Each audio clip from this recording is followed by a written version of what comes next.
Quiet Before the Storm marked Kate Moennig's directorial debut, Bette and Tina's return to the playing field and, in my opinion, the season's strongest episode. The show opens in the corridors of a well-lit but sparsely occupied hospital. "See, she's not dead," says Carrie in voiceover as the camera pulls back to reveal her and Misty alive and well on the couch, enjoying a little Shondaland. Better to CC for observation. See, she's not dead. Next season, she has an affair with a patient and she goes completely cuckoo. Finley arrives, looking cute and sporty in her backwards hat with bags of luxurious takeout, and immediately expresses concern that Carrie and Misty have not begun the day with a balanced breakfast. Doctor said you gotta get your steps in. Trying to heal here. Yeah, it's only been a week since your heart attack, babe. We find Angie huddled under a blanket hiding from the world and also her intro to creative writing class. When Bella tells her she's gotta get up out of that thing and go to class, Angie says she doesn't care if she fails. I'm not going. Hendrix could fail me if he wants, I really don't care. Furthermore, she's dreading this evening's reading and doesn't want Bella to come watch her. This is literally exactly why you shouldn't date your teacher. But then, surprise, Bette and Tina have traveled over the stormy middle of this spoiled country and landed in Los Angeles, just in time for Angie's reading. Gonna miss your reading? I'm gonna film it, is that okay? No, the readings, it's not a thing. As Bette collects balls of Kleenex from Angie's bed to sustainably dispose of them in a cardboard takeout container, Tina gently suggests Angie look into showering. Shane rolls over to see Tess attempting an early morning Irish goodbye. Shane says it was so nice to have Tess there and the dog missed her and maybe they could go talk to a couples therapist if Tess is ready for that. It was really nice to have you here last night. I think Mac missed you. Alice is showing Sophie photographs of Piddles Jr. for what seems to be absolutely not the first time, and they're both thrilled about Alice's season finale and its very special guest Rachel Maddow. I can't believe we're wrapping the season with the Rachel Maddow. I mean, we are living the queer dream here, so. But then Sophie gets a series of notifications on her phone. Alice's little squabble with Taylor in the movie theater has gone viral. Was that even... All right. Yeah, I see that. Wait a minute, did you yell at an elderly woman too? Of course, this has inspired the internet to do its thing, digging up Alice's sins from the year 2008. This other bullshit you've done. Dallas, do you know a guy named Daryl Brewer? Oh, God.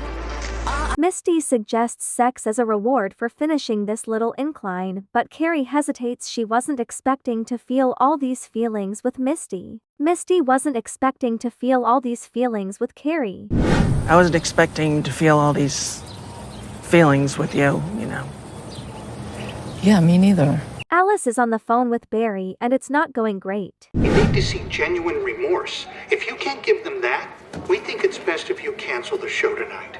Go home. Danny leans in for the makeout and Dre slips up with a, "God, I love you," and Danny immediately recoils. Before Danny's got to deal with the love unfurled before her, Sophie calls and she picks up like an eager beaver. Angie tells Bella she's nervous her parents can sniff out her affair with her professor, but Bella assures her it's okay. Bette and Tina wave for Bella to come join them in the auditorium. Sophie's called in fixer Danny to help in trying to continue the season finale of the Alice show. Sophie gets that this is what Alice wants to do, but they're still the only queers on television, so they've got to do an apology. Fine, Alice says. Fine, she'll say she's sorry.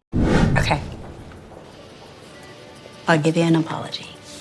While it's Angie's turn for her book reading, Shane recognizes the professor as Angie's ex-boyfriend, and this becomes a surprise to Bette and Tina. They asks Bella if she knows something. On stage, Alice is zooming around on a baby bicycle wearing a white satin Evil Knievel pantsuit, overcome with glee at her position in the world and upcoming one-on-one with Rachel Maddow.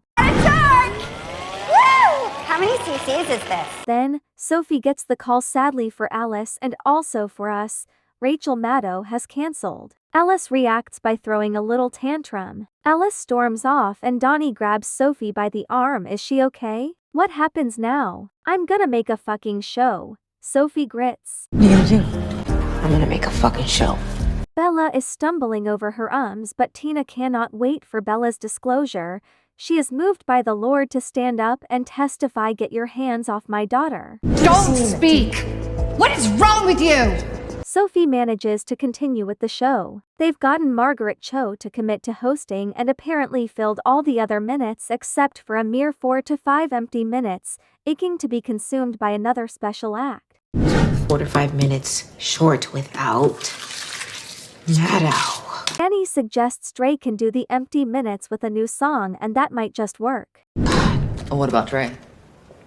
They're new, but We return to Misty, Carrie, and Finley reaching the apex of this trail hike. I'm loving this for them as characters, but also slightly annoyed that the storyline for the only character on the show over a size 10 is about hating healthy food and exercising. She's a beast, people! Please give me. Just give me a minute. Give me a minute. How's the heart? Here. Believe it or not, Angie was not wild about how Tina chose to handle the revelation. Angie felt embarrassed. Bette suggests they just go to dinner, but Angie doesn't want to go to dinner with them. just go to dinner. Fuck dinner. I don't want to be around you.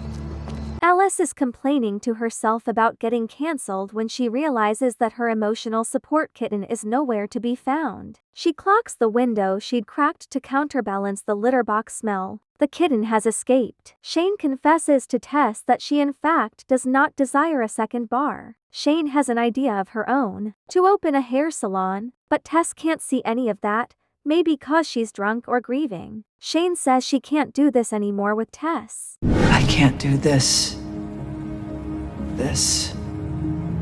anymore.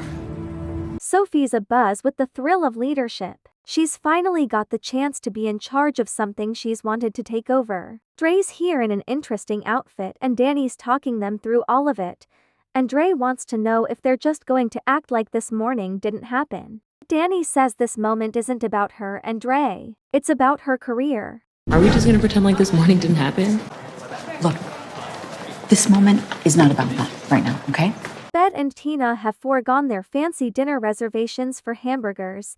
Bette says Angie will never trust them with the slings and arrows of her romantic life if they react to revelations of problematic relationships by murdering the responsible party. So instead of murdering him, I think we should just eat some fries. Bette says it's so sexy to see Tina stand up for Angie and they hold each other ordering their burgers. Meanwhile, Alice is out on the streets as in, literally standing in the middle of a street looking for her cat. Alice hears little Piddles meowing and locates the feisty feline inside an actual tree. Alice then calls 911 for help. Bette asks Tina if she misses Los Angeles and Tina says not really. She has Bette so she can be anywhere. Bette feels the same way about Tina. They just want to be together forever. What if we got married? Tina asks, rifling through her French fries. What if we got married? You know? I don't know. Throw a party for our friends. Something like that. Then Tina turns back to Bette with fries in her mouth and Bette has the box with the ring in it right out there and says that's what dinner was supposed to be for. And Tina puts on the ring and they smile and lean into each other. You sure you like it? My God, it's been in my bag all night. Dre starts packing their own bag. They're gonna bounce. They meant what they said earlier, they're falling for Danny, and if Danny doesn't feel the same way they'd rather head home, protect their heart and cut their losses. Falling for you.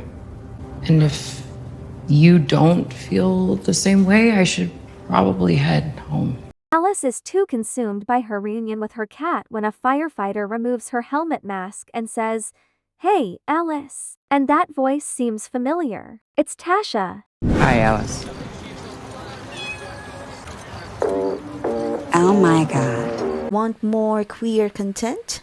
Then please subscribe and hit the notification bell.